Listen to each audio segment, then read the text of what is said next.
Hi everyone! Woo! I have a loud voice. Sorry for that. I'll try to keep it down a bit. Thank you so much for being here today, and welcome to our pre-event for Women in Tech. We are so happy to have you here. Today we have more or less an hour together. We will discuss two main topics.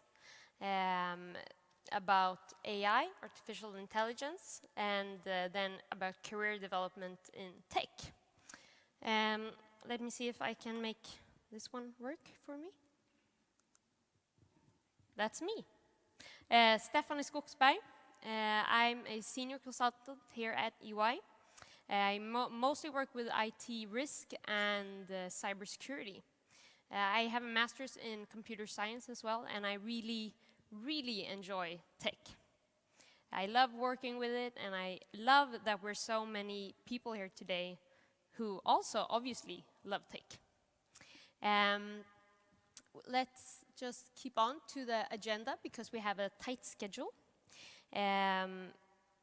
Before we go into all the agenda points, I just want to tell you some important stuff, so the practical things, before I forget about it. Emergency exits and bathrooms. You have them at the end of the hall up the stairs, in the background here around the corner, and close to the exit. So anytime you need them, just run over there.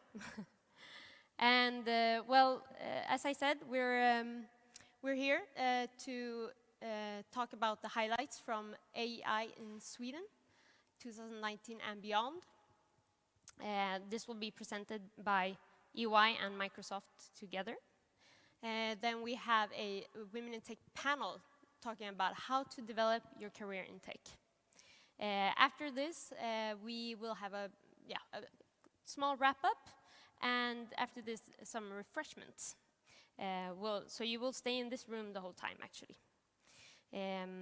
So basically, welcome so much here today, and I will introduce to you now our partner for tech, telecom and media, Fossum Strannegård.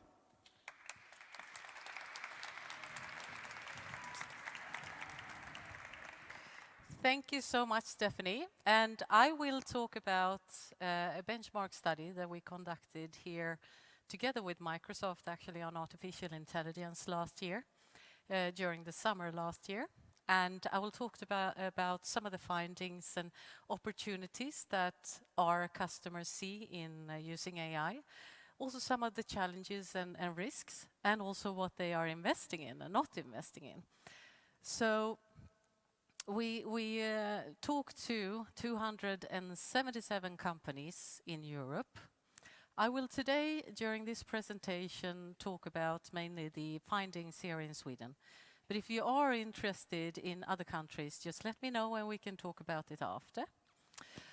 We have talked to approximately 20 companies here in Sweden, and in all sectors that you can imagine. No real focus in any sector, I would claim.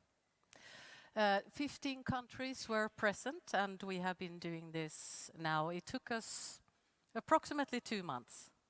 This is a study that normally would take us 6 months, and the reason why it was quicker this time was actually that we used an AI tool called AI Embryonic, I think the name is.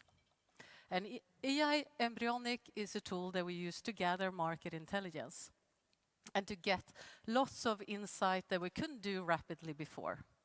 And this tool, in particular in this study, was used to gather information about investments and M&A acquisitions that have been made. And these are the clients that we talk to here in Sweden. I know that some of you represent some of the clients that we have here up on the list. And you can see that it's mainly large customers that we have talked to. And no real reason for that, actually, but this is normally how we conduct the studies. So we normally first talk to the larger companies, and then sometimes we do benchmark studies also on SMB markets. But these are the clients who were involved here in the Swedish market. And how we do it is that we first have deep dive interviews with top management, and then we use online surveys also to gather lots of information from the organization. So what does the organization say about AI? What do they focus on currently? And we try then to understand exactly what they are doing currently in the system. Top management, the reason why we speak to them is obviously to understand what will they invest in going forward? What will they focus on? Do they think that this is an important topic? And do they think that this is something that will, in one way or another, influence the entire organization? That's the reason why we do it in that way. And there's lots of different definitions on AI. I was not planning to go into that today because many of you are experts in this topic. But this is how we decided to define AI in this benchmark study. And it's important to do so, obviously, because otherwise you can have a miscommunication with the interview during the interviews. So we have, for example, not added RPA or traditional robotics. So we have taken the more advanced RPA or smart robotics is the only topic that we have found. Now, if we look at this definition here in Sweden, most of our customers are talking about machine learning and natural language processing. You will see that on the findings later. If we talk to clients more in Asia, they will talk more about the areas on the left-hand side. So in Europe right now, the focus a lot is on machine learning and MPL. That's obvious from this study. But what is it really that this study is saying, and what is it not saying? Well, it's clear that most companies in Europe are not really so far in their AI projects, or haven't really identified what to use AI, in what areas to use AI. They are in the planning phase, they are in the piloting phase, but have not released so many things in their operations yet. However, all of them are claiming or saying that they think that AI will be something that they will invest more in, and AI will definitely be something that will change their entire organization going forward. So they have definitely high expectations on what AI can bring to their organization. What we also found was that only 10% of the clients so far have been using M&A as a tool to get access to either products or get access to competence. This is quite a low number, and we believe that this is something that will grow. And if we do this benchmark study again next year, that number will most likely increase. What most companies also are saying in Europe is that this is a super important topic.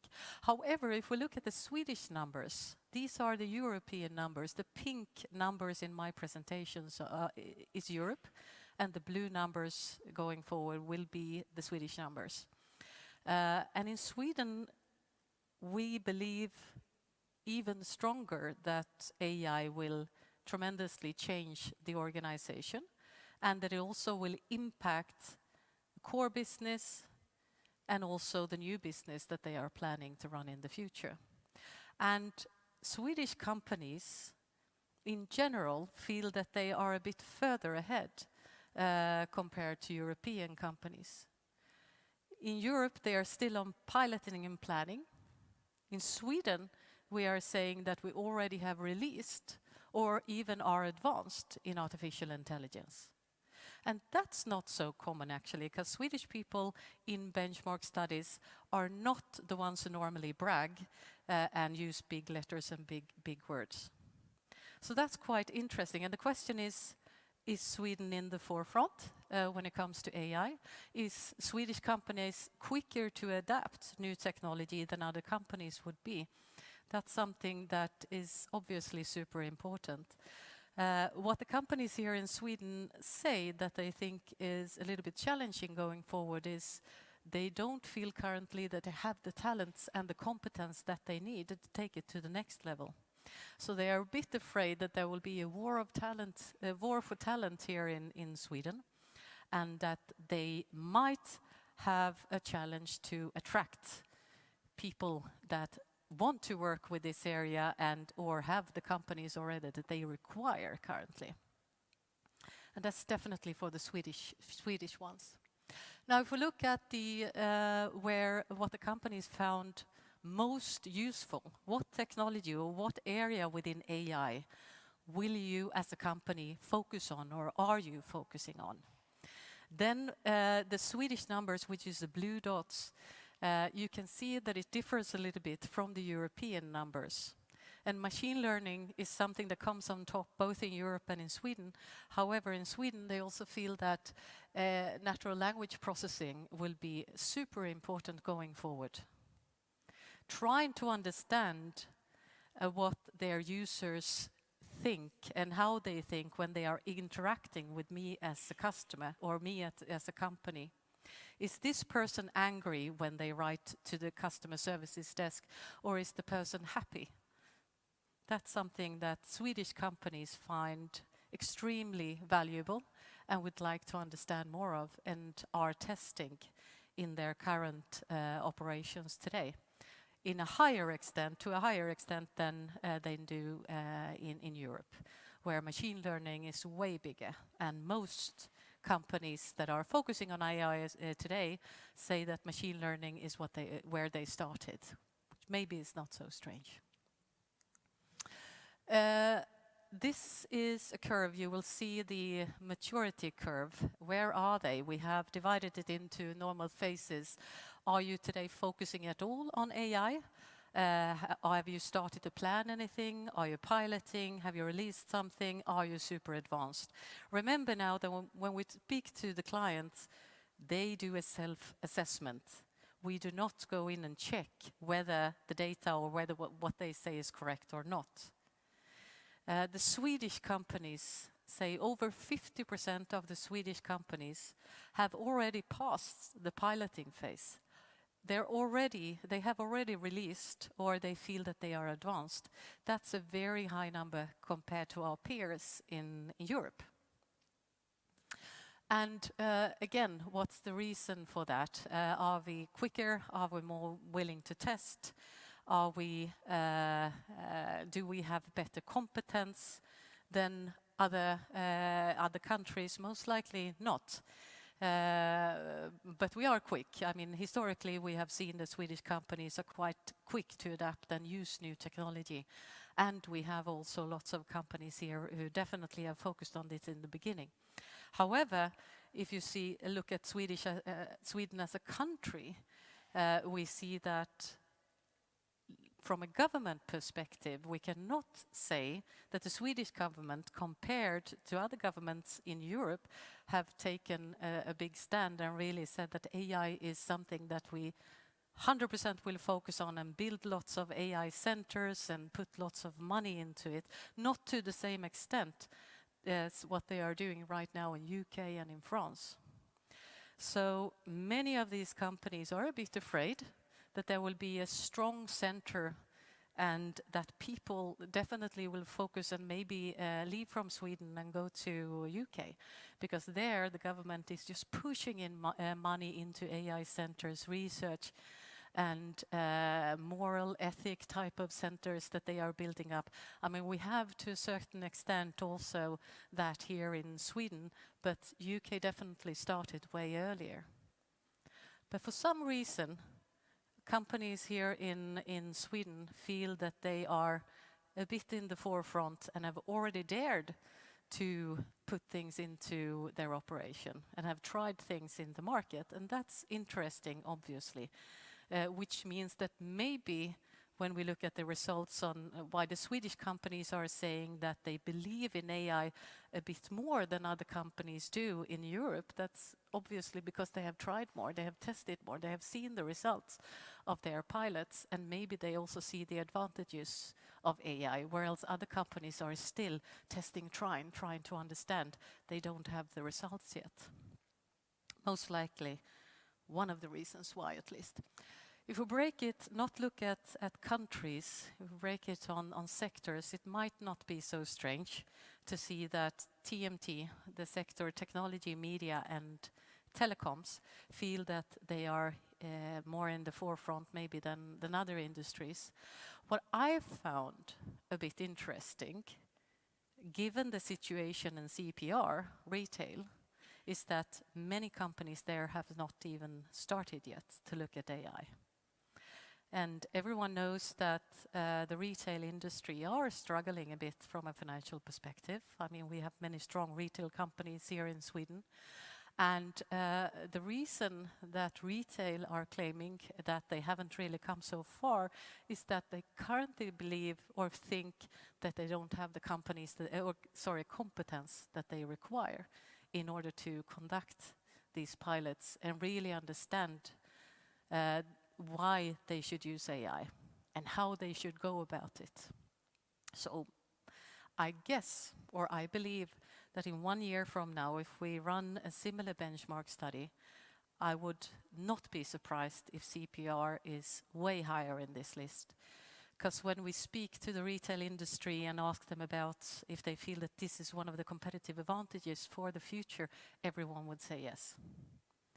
So lots of companies are starting now. Whereas in tech, media and telecom, they feel that they already have competence, they have strong teams internally within their own premises, and they can start to run R&D projects. They started and tested way earlier, which is maybe not so strange.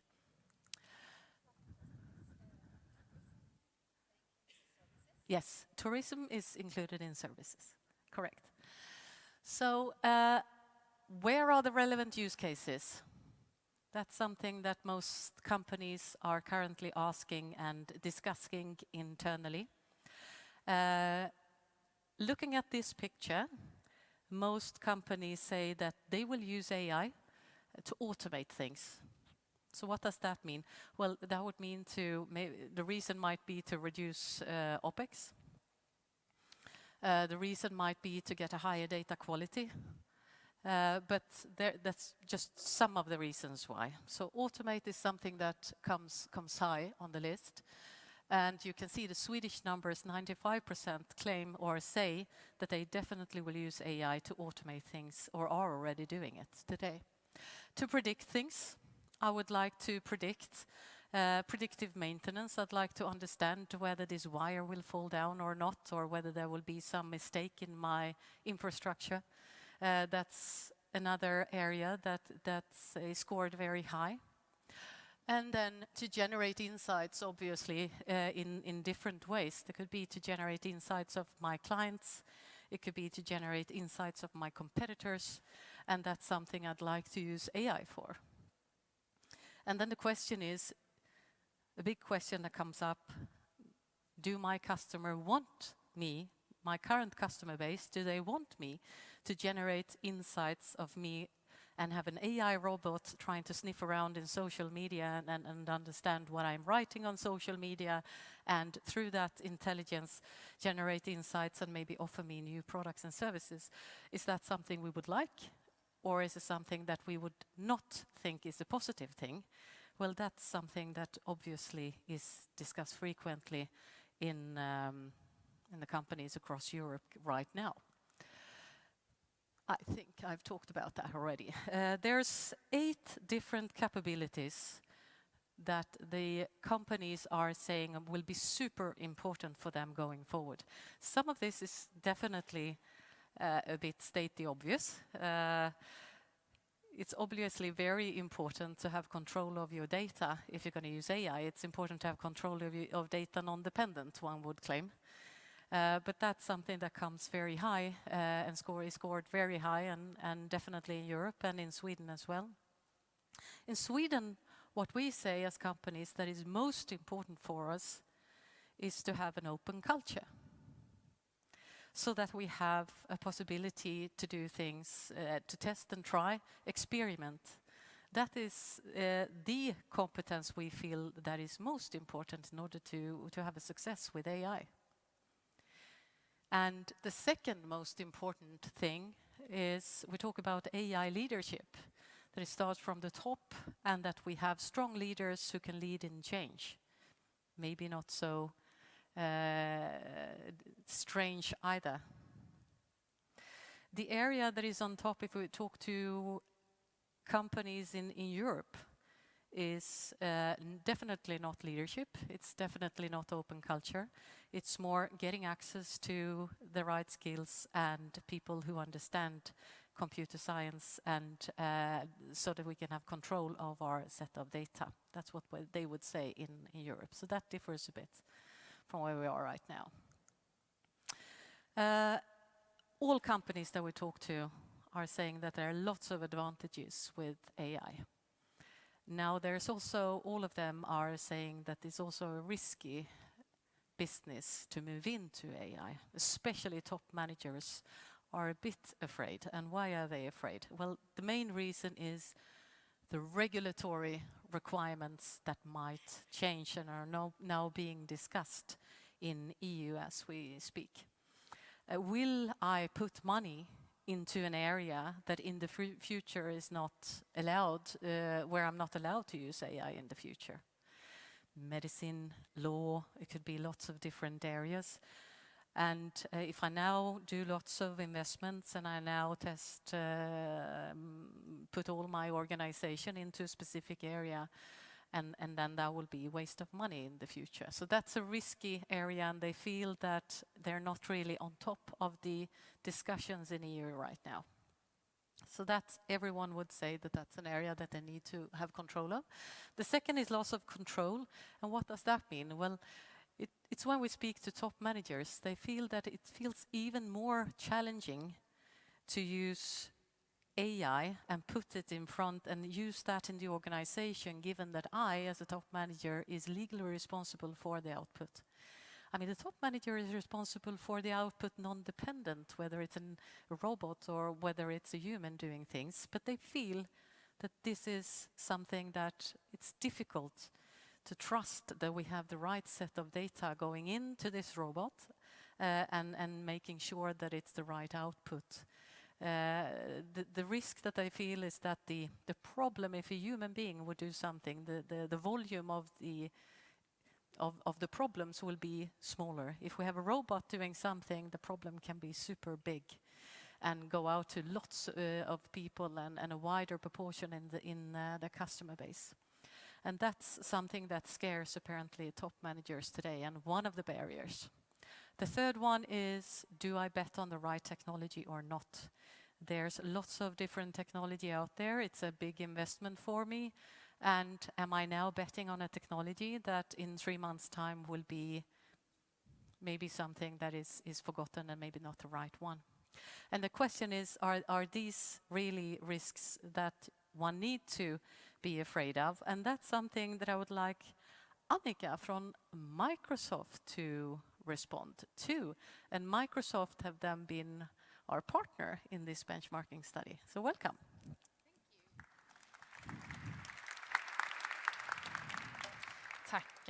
Thank you. So, coming from Microsoft, a big tech company, is not really used to seeing all these women in the audience. It's usually not this beautiful. But anyhow, so Annica Wallenbro Stojcevski is my name. I am business group lead in Microsoft for Azure. That means all the infra and applications moving to cloud and all the data and AI. So I lead the business here in Sweden. But I wanted to take this short, brief moments with you as to talk about what we as Microsoft are thinking about and acting on when it comes to mitigating all these concerns that the customers might have or you might have. So that's really quick. So starting with the middle one, loss of control. I mean, loss of control is basically a concern of trust. Do I trust my people? As Marie said, AI or people doing jobs should be the same. Do I have a trust in the organization, and do I trust technology? And what we see when we talk about AI, we talk about AI as amplifying human ingenuity, meaning that we have to work together with AI. We don't leave AI up to do things that we don't control or are part of as humans. So that is one really important topic. Even if it's helping from assistance, AI assistance of doing simple tasks, or taking advantage of AI to sort of see patterns in big data and find out new solutions to really hot topics. We do that together with AI, and we have tons of examples of that. So if you want to, I can talk with you about those later on. But what I feel that we need to have in order to come across this trust for AI is sort of a common knowledge about what AI actually is. What is an algorithm? Can I trust this source? We had a few years ago, the business started to go around IT, starting to create something called shadow IT, meaning that they bought CRM systems like in a click. And yeah, we don't go to IT, they cannot solve our problem, we do it by ourselves. And we see that could be a topic as well for AI algorithms, buying services that includes AI that IT doesn't have control of. And when that happens, you will lose control in your organization. So it's really important to have this governance model of your algorithms within the organization, led from IT and from the business together, so that you trust the vendors that you are buying solutions from, and find out if, do the recommendations from this AI really is compliant to what we feel? So that is something really important in mitigating these loss of control, trying to get everyone, even business, not only the data scientists, to understand what AI is. The next one is the regulatory requirements that we are not seeing yet. And as Marie said, that this is discussed in EU and worldwide as we speak. And what we have, as Microsoft, we are involved in that. All big tech companies are involved in these organizations to see how we together can come up with some sort of regulatory requirements. And in Sweden, we are also working with the digitaliseringsrättsutredningen and the government. We are really working together with them to find out how this is useful for Sweden. But in the meantime, we cannot stop this development. So when we develop AI solutions, we have these sort of principles in our backbone. When our developers back in Seattle are producing products, these are the principles that we work upon. And this is something that is starting even to become like medical, they swear, not in Sweden, but in other countries, they swear an oath when they become a doctor. So we're joking in this business that perhaps a developer or data scientist should swear an oath to stick to these principles. So let's start with that. So that would be something. Maybe US will come up with that. The next one, the concern that we are working, of course, the most with is, do I bet on the best horse, the right horse, or will the solution that I buy just simply go out of stock? So upkeeping the systems. And what I will show you now is of course like this value prop for Azure, our cloud, and putting AI in Azure. And I won't do a marketing pitch for you, but something to keep in mind, that these 4 pillars that I will show you now is something to keep in mind when you are looking into AI. And the first one is that it should be a really productive platform for all developers to work in. Is it simple? Is it fast enough? So it's not something that needs a lot of training. Is it a platform for us to collaborate within data sciences and business and developers? So that is something that is really crucial. I won't go into what we have, but you know that we are the productive company, as we own Office, as we all love, as a productive tool, and we have a lot of tools for developers as well. One other thing is that all companies are not the fastest of moving into cloud. They have a huge on-premise IT. And for many solutions, you have to develop an algorithm that works on cloud, and then you have to do another algorithm that works on that system. But this is also something to think about. When you invest in building something, where is it supposed to live?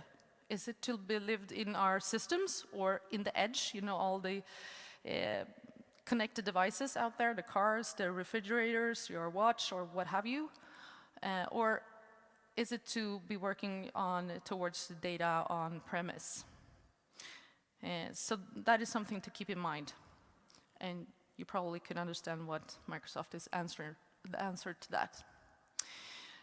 One big topic when we talk about this war on skills or war on talent that we have is what kind of competence do you have within your organization? What do you have? What language do you speak when it comes to developing solutions? And lately, Microsoft has been really open to the open source community. That is something rather new for being Microsoft, but since Satya Nadella became CEO, he really changed how we see upon open source. So all these languages and even more services within the open source community is integrated into Microsoft Azure today. And that is something really important, because when you have the knowledge to work with these kind of technologies, but you can use it within Azure for the last part, the trust one. So if you work in the platform that is within Microsoft, you are protected with your IP, because we protect that for you. You are due to be GDPR compliant, or have the opportunity to be GDPR compliant, and so on. So this is something that we really work every single day on, to be this trust company, to follow the ethics of AI. So really short, what's next? If you've chosen the right horse, you have the government in place for the algorithms, what's next? So this is a slide that we use to talk about digital transformation within organizations. And these 4 blue bubbles is areas where digital transformation happens. In every company, you can see that either way they are transforming their products because they are in a business that is disrupt, or they have to empower their employees, or they have to engage customers, or optimize operations. Every company has to think of all these 4, but everyone is starting somewhere, and it differs between industries where they start. I mean, manufacturing, optimizing operations, retail, engage customers, that is their core topic. And everything comes together, data is pulled in, analyzed, and then pulled back to the organization. So this is the digital transformation sort of view.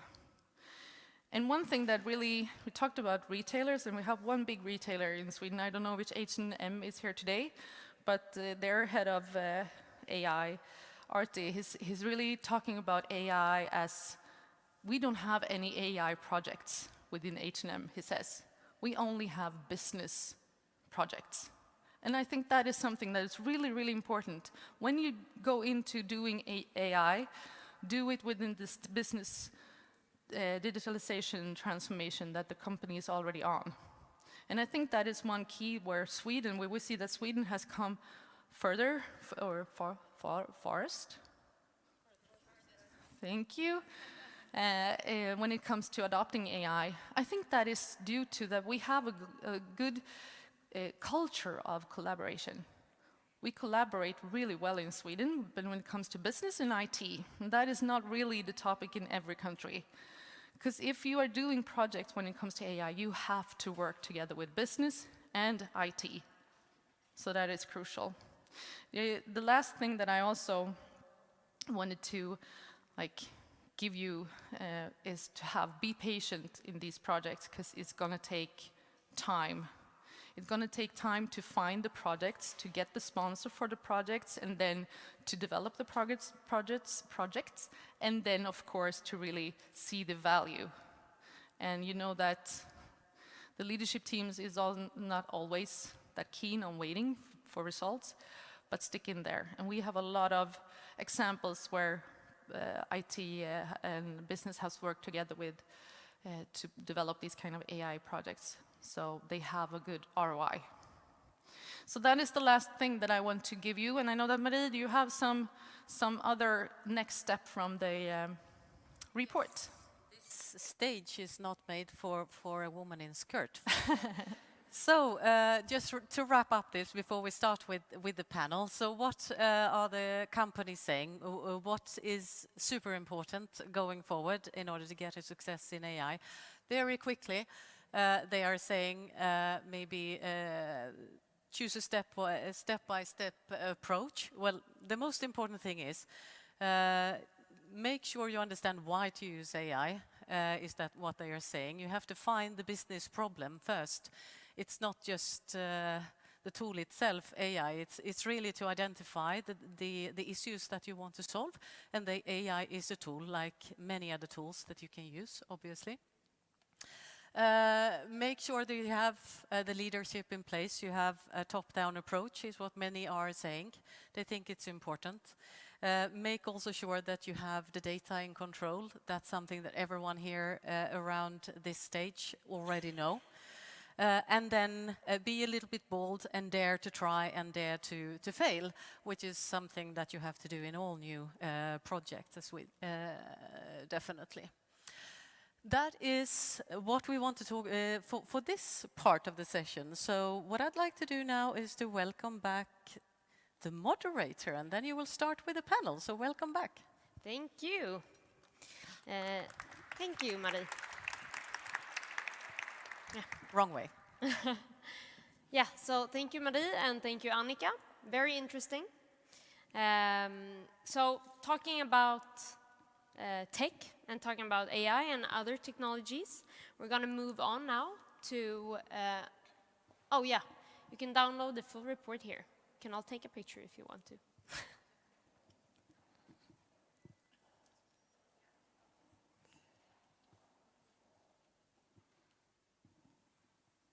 You look like you're done. I'm moving on. That's me again. You already saw this picture, so I'm going to continue. Yes, so we're moving on to the panel now. And so AI is just one of the many technologies that we at EY and these other ladies work with. And now we're actually going to talk about a little bit on how to develop your career in tech.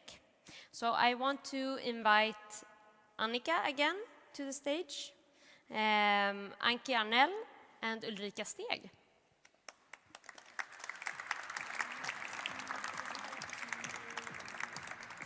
Kör här. So, Annica, we already got an introduction from you. Yes. Anki, who are you? I'm currently working at Bonnier AB. I've only got this year left. I've been working quite a long time. It will be 44 years when this year ends. 20 years in the IT industry, 10 years media, 10 years finance, and then 4 years now with Bonnier. So I've been breathing, living technology for the whole of my career. Yeah, Ulrika? Yes, I work for Telenor, Sweden, and I actually have a background within telecom. But I worked mostly in the business side, and now I'm in the sales. But of course, it's with strong technology drive in the business, so to speak. Nice to have you here today. Thank you. So you're all very experienced in tech, and I know that me, at least, I hope many of you here want to hear a little bit more about maybe your careers and your best tips and tricks how to succeed when in tech. So Anki, maybe you're first out. Okay. What must one be good at in order to succeed in the technology industry? That's a big question. So I'll try to be short. I think what's different today is that technology is going to be part of absolutely everything we do. And that means as businesses, we'll have to continuously innovate ourselves. And then there are really two recipes I think that you should really focus on. And the first one is the use cases. If we are to innovate ourselves all the time, and you can divide that innovation path into 3 paths. It's really how to become smarter and more effective within the company, processes, employees, ways of working, everything where you can become more effective and save money so that you will get more money to invest in new stuff. Second path then is really external effectiveness. That is everything you do with your clients or customers or consumers, marketing, sales, customer service, customer care, whatever you can do in order to make them happier, sell better, and thereby improve your revenues. And then, of course, the third path is really finding new revenues, innovating new products and services, generating new revenue streams. And then you can imagine it's such a huge area to invest in, and most companies do have a lot of tech debt. So prioritizing the use cases, that's the big first, I think, success recipe. Understanding where can the leverage be the biggest?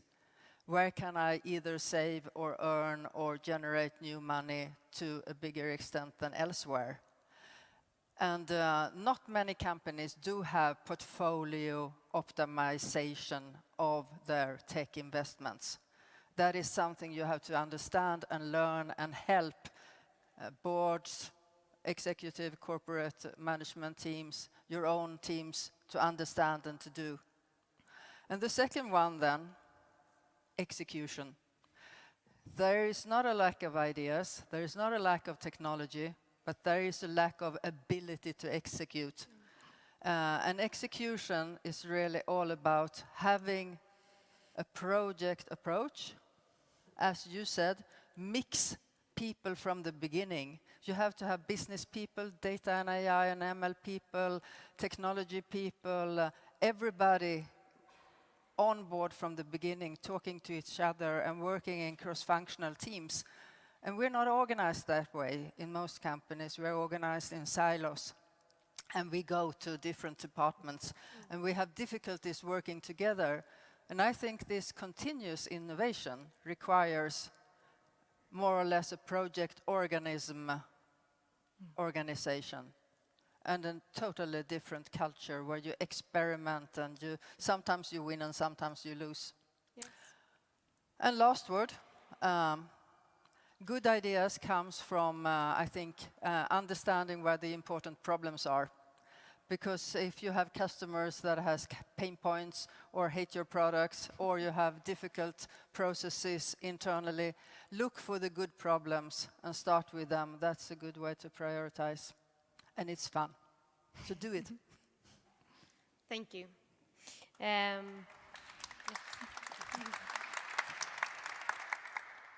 Okay, moving on the career path. Annica, what would you say is your best mistake? The best mistake. Hard question. Hard question. I have a lot of mistakes to choose from, but the best one is probably the one that I learned the most from. And for me, it was staying put with a manager for way too long, with a manager that really pushed me down. And that was really learning for me afterwards, a couple of years after I understood the really impact that had towards me, my confidence in my ideas and not feeling that I had a voice to do change. So the biggest learning is that you have to choose your manager. That is really important. And find sponsors within the organization. If you don't have this super great manager, find other sponsors within the organization that believes in you.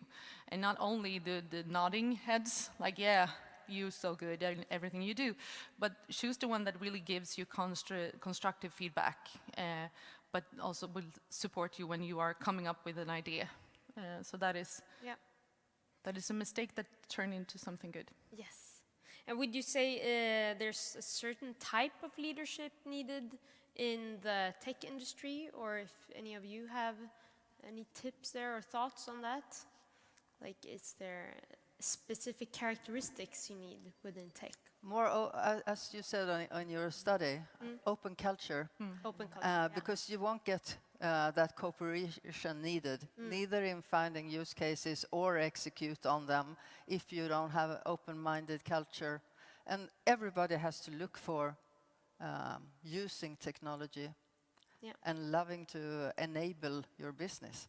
And accept failure. Yeah. I think that is a really important leadership skills to be able to accept the failure from the product team, Because if everybody asks for business cases and everybody asks for success already up front, then you will never be able to experiment. So it's more or less about taking risks. Yes. I mean, to make a bet and take a risk and be able to, in a good way, handle it and adjust when you see that it don't work out as planned. Because very few projects work out as you planned for, because you learn, and having that learning constantly, and that is very much the open culture. Yeah, absolutely. So, Ulrika, we can continue with you.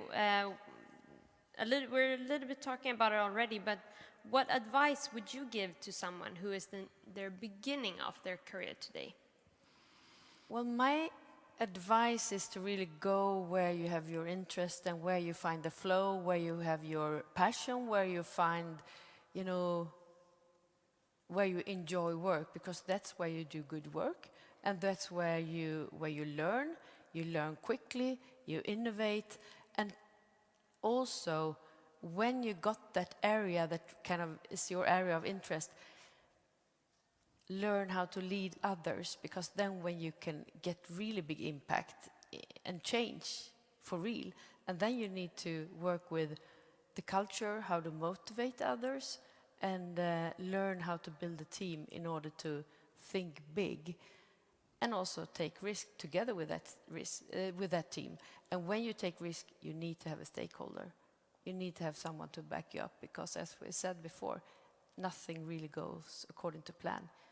Things happen and it starts to blow, and then you need someone to back you up in order to change the direction a little bit. That's my best tip. Fantastic. Thank you.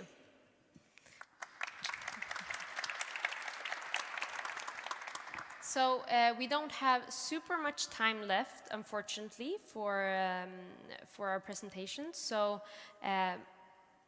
the panelists are happy to take more questions afterwards. So they will stay here together with us from EY as well, and have some discussions on these topics. So I thank you so much for your time. Thank you. Thank you. And as a last surprise before we wrap up, I actually want to welcome Elin Eriksson up to the stage, who is one of the Women in Tech team members. So you can talk a little bit more about the actual Women in Tech Day, 8th of March. Let's see if this works. Yeah, it does. I think this is an actual Women in Tech Day as well, I must say. Thank you. Good. But yeah, I'm part of the organizing team for the huge Women in Tech conference that takes place on March 8th, International Women's Day. And it's at Folkets Hus, the City Conference Center, same spot we have been for the last 3 or 4 years. And we are releasing the tickets in 1 week from now, or less than 1 week from now, because it's at 12 noon sharp on January 31st.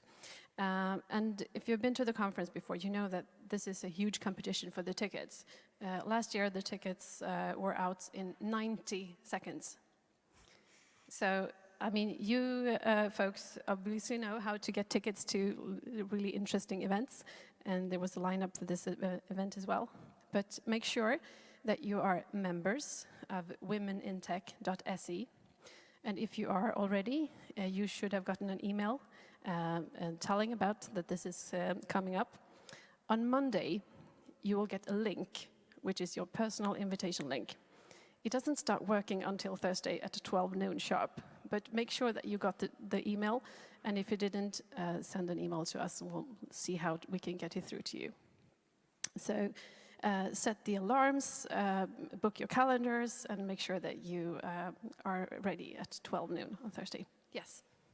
Why aren't you booking a bigger venue? Because there are so many people who want to go to this conference. You could fill Globen. Yeah, and we are talking about that, but to this year we didn't manage to do that. It's partly because of budget and also because we want the event to be free, so that everyone has a chance to go. EY and Microsoft and all these companies would happily It is a discussion, and we really hope to be able to make it bigger. But this year it's still at Folkets. And that's why it's also I'm really glad that we do these kind of meetups where we can sort of extend the event as well.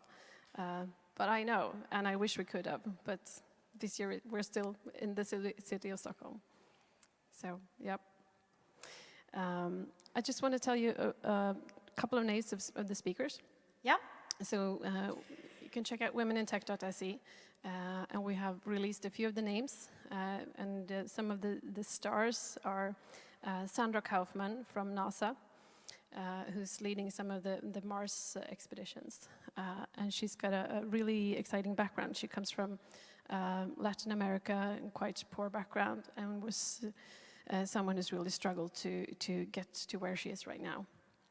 We have Sarah Cooper, who's a comedian and an author, and she worked at Google, but now she's just making people laugh instead. Her latest book is called How to Be Successful Without Hurting Men's Feelings. So check out the Cooper review if you want to see something what she's doing right now. And our moderator this year is Un Svanström, who's a speaker, UX designer, and meetup organizer. So that's a few of the names. And we will be talking about AI at the conference as well. So I hope to see as many of you as possible there.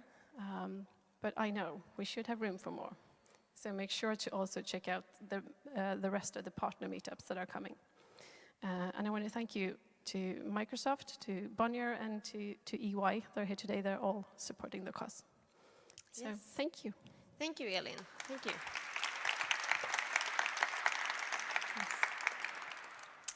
Yes, so really make sure to block your calendars at noon on the 31st.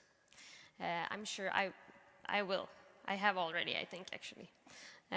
So to wrap up today, I just want to mention that we have loved having you here. EY will also, of course, be at the Women in Tech Day on the 8th of March.